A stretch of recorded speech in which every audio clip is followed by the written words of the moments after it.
दोस्तों आप सभी का हमारे YouTube चैनल परीक्षा खैर में स्वागत है। दोस्तों आज आपके सबके लिए आंगनवाड़ी संचालन की तरफ से एक नया आदेश जारी हुआ है।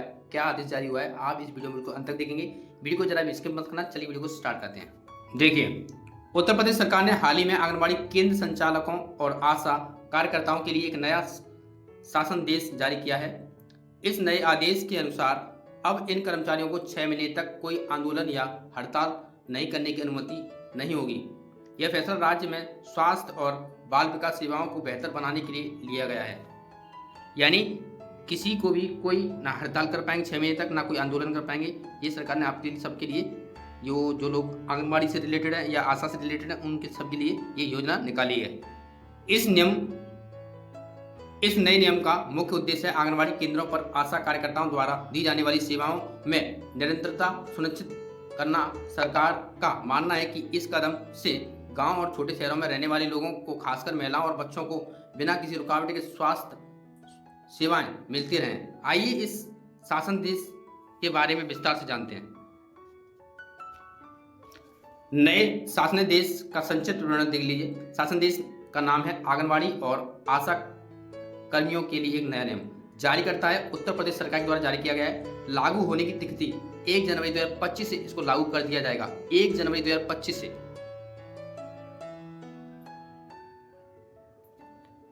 प्रभावित कर्मचारी आंगनवाड़ी केंद्र संचालक और आशा कार्यकर्ता रहेंगे। मुख्य प्रावधान 6 महीने तक आंदोलन पर रोक होगी।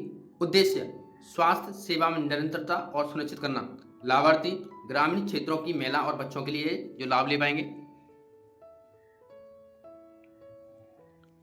दंड का प्रावधान नियम तोड़ने पर कार्रवाई की चेतावनी दी जा रही है।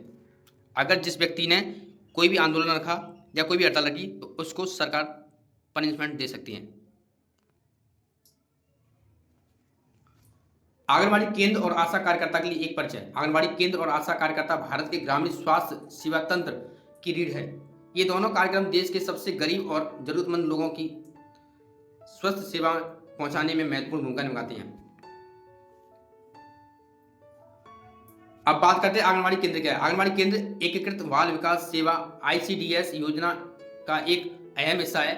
ये केंद्र 0 से लेकर 6 के बच्चों को, गर्भवती महिलाओं और स्तनपान कराने वाली माताओं को पोषण, टीकाकरण और प्रारंभिक शिक्षा जैसी सेवाएं प्रदान करते हैं।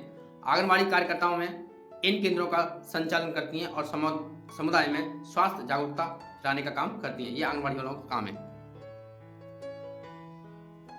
अब बात करते हैं आशा कार्यकर्ता क्या है। आशा ASHA मतलब एसोसिएटेड सोशल हेल्थ एक्टिविटीज कार्यकर्ता राष्ट्रीय ग्रामीण स्वास्थ्य मिशन का एक महत्वपूर्ण अंग है। ये स्वयंसेवी महिलाएं अपने गांव में स्वस्थ सेवाओं की कड़ी रूप में काम करती हैं। आशा कार्यकर्ता गर्भवती महिलाओं की देखभाल, नवजात शिशुओं की देखरेख, टीकाकरण और बीमारियों की रोकथाम जैसे कार्यों में सहायता करती हैं। ये आशा कार्यकर्ता कहलाती हैं। अब नए शासन देश का विस्तृत विवरण करते हैं। उत्तर प्रदेश सरकार द्वारा जारी किए गए नए शासन देश में कई महत्वपूर्ण बिंदु शामिल हैं, कई सारे टॉपिक शामिल है। वो क्या क्या देखिए।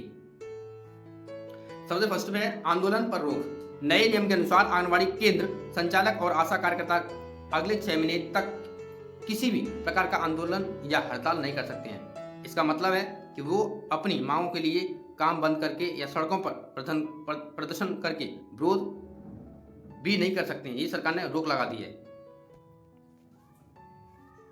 सेकंड है सेवाओं की निरंतरता। इस नियम का मुख्य उद्देश्य सुनिश्चित करना है कि गांव और छोटे शहरों में रहने वाले लोगों को बिना किसी रुकावट के स्वास्थ्य सेवाएं मिलती हैं।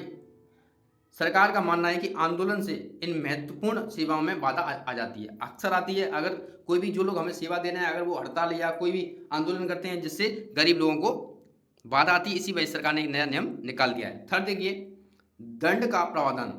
शासन देश में यह भी स्पष्ट किया गया है कि अगर कोई कर्मचारी इस नियम का उल्लंघन करता है, मतलब इसको फॉलो नहीं करता है, तो उसके खिलाफ कार्रवाई की जा सकती है। हालांकि दंड के स्वरूप के बारे में विस्तृत जानकारी नहीं दी गई है कि उनको क्या क्या पनिशमेंट मिलेगी। फोर्थ है शिकायत निवारण तंत्र। सरकार ने कहा है कि कर्मचारियों की समस्या को सुनने और उनका समाधान करने के लिए एक विशेष शिकायत निवारण तंत्र स्थापित किया जाएगा। इससे कर्मचारियों को अपनी चिंताओं को व्यक्त करने का एक वैकल्पिक मंच मिलेगा। फिफ्थ है परीक्षण और क्षमता निर्माण। नए आदेश में यह भी कहा गया है कि इस अवधि में कर्मचारियों के लिए एक विशेष प्रशिक्षण कार्यक्रम आयोजित किए जाएंगे। इनका उद्देश्य उनकी कार्य क्षमता को बढ़ाना और नए कौशल सिखाना होगा। लास्ट सेक्शन देखिए, वेतन और भत्ते के बारे में बात कर लेते हैं। तो शासन देश में यह भी उल्लेख है कि सरकार आंगनबाड़ी और आशा कार्यकर्ताओं के वेतन और भत्तों की समीक्षा करेगी। इसके उद्देश्य उनकी आर्थिक स्थिति में सुधार लाना है। अब देखिए, आंगनबाड़ी केंद्र संचालकों पर नए नियम का प्रभाव, क्या प्रभाव रहेगा। आंगनबाड़ी केंद्र संचालक इस नए नियम से सीधे प्रभावित होंगे। आइए देखें कि यह उनके काम और जीवन को कैसे प्रभावित कर सकता है। फर्स्ट देखिए, कार्य की निरंतरता। नए नियम के कारण आंगनबाड़ी केंद्र बिना किसी रुकावट के चलते रहेंगे। इससे बच्चों और महिलाओं को मिलने वाली सेवाओं में कोई बाधा नहीं आएगी। सेकंड है, मांगों को दबाव। हालांकि इस नियम से आंगनबाड़ी कर्मचारियों के लिए अपनी मांगों को मजबूती से रखना मुश्किल हो सकता है। आंदोलन न कर पाने के कारण उनकी आवाज कमजोर पड़ सकती है। थर्ड देखिए, काम का बोझ। कुछ लोगों का मानना है कि इस नियम से आंगनबाड़ी कर्मचारियों पर काम का बोझ बढ़ सकता है। सही बात है, क्योंकि वे अपने अधिकारों के लिए आवाज नहीं उठा पाएंगे, इसलिए उन पर अतिरिक्त जिम्मेदारियां भी डाली जा सकती हैं। फोर्थ, प्रशिक्षण के अवसर। दूसरी ओर नए नियम में प्रशिक्षण कार्यक्रमों का प्रावधान, इससे आंगनबाड़ी कर्मचारियों को अपने कौशल को बेहतर बनाने का मौका मिलेगा। फिफ्थ, आर्थिक स्थिति। अगर सरकार वेतन और भत्ते में सुधार करती है तो इससे आंगनबाड़ी कर्मचारियों की आर्थिक स्थिति में सुधार हो सकता है।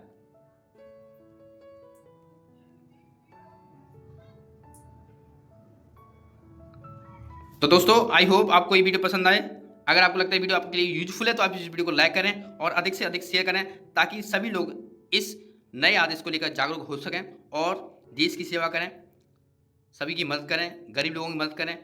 और इसी तरह से नए अपडेट पाने के लिए, जॉब्स अपडेट पाने के लिए हमारे चैनल को सब्सक्राइब करना ना भूलें। चलिए मिलते हैं इसी तरह के नेक्स्ट अपडेट में, तब तक के लिए जय हिंद, जय भारत।